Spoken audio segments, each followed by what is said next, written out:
Hello दोस्तों, स्वागत है एक बार फिर से हमारे YouTube चैनल पे।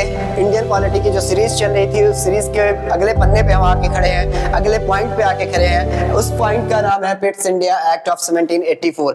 इसमें हम बात करने वाले हैं पिट्स इंडिया एक्ट के बारे में। ये जो हमारा सीरीज चल रहा था उसका ये अगला पॉइंट है पिट्स इंडिया एक्ट। आइए शुरुआत करते हैं, इसमें कौन सी बात हुई है और क्यों लाने की जरूरत पड़ी ब्रिटिश ईस्ट इंडिया कंपनी को इस पिट्स इंडिया एक्ट को।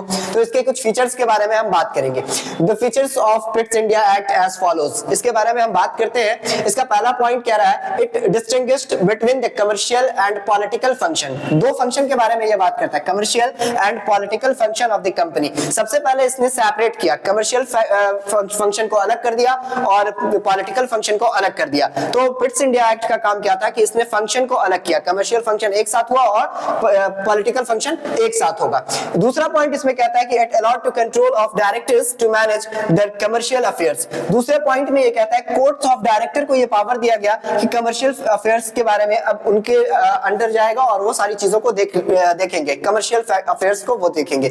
लेकिन उसी टाइम में ये क्रिएट करते हैं, but created the new body called board of control. उसने एक नया कमिटी बनाया और उस नए कमिटी का नाम क्या दिया, बोर्ड ऑफ कंट्रोल दिया। बोर्ड ऑफ कंट्रोल का काम क्या था कि ये मैनेज करेगा पॉलिटिकल अफेयर्स को इंडिया में। ब्रिटिश ईस्ट इंडिया कंपनी के पॉलिटिकल अफेयर्स को इंडिया में कौन कंट्रोल करेगा, बोर्ड ऑफ कंट्रोल करेगा। ठीक है, इसके बाद आगे बात करते हैं अगले पॉइंट पे।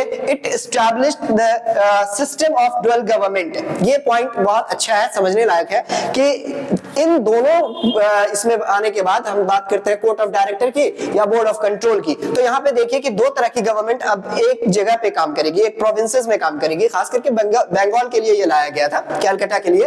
तो अब यहाँ पे एक सिस्टम आ गया, ये डबल सिस्टम ऑफ गवर्नमेंट कहते हैं इसको, या डुअल सिस्टम ऑफ गवर्नमेंट भी कह सकते हैं आप। ठीक है, तो ये dual system of government पिट्स India act से ही आया था। ठीक है, अगले पॉइंट पे बात करते हैं। It empower the board of control. इसने बोर्ड ऑफ कंट्रोल को इतना एम्पावर कर दिया to supervise and direct all operation of the civil.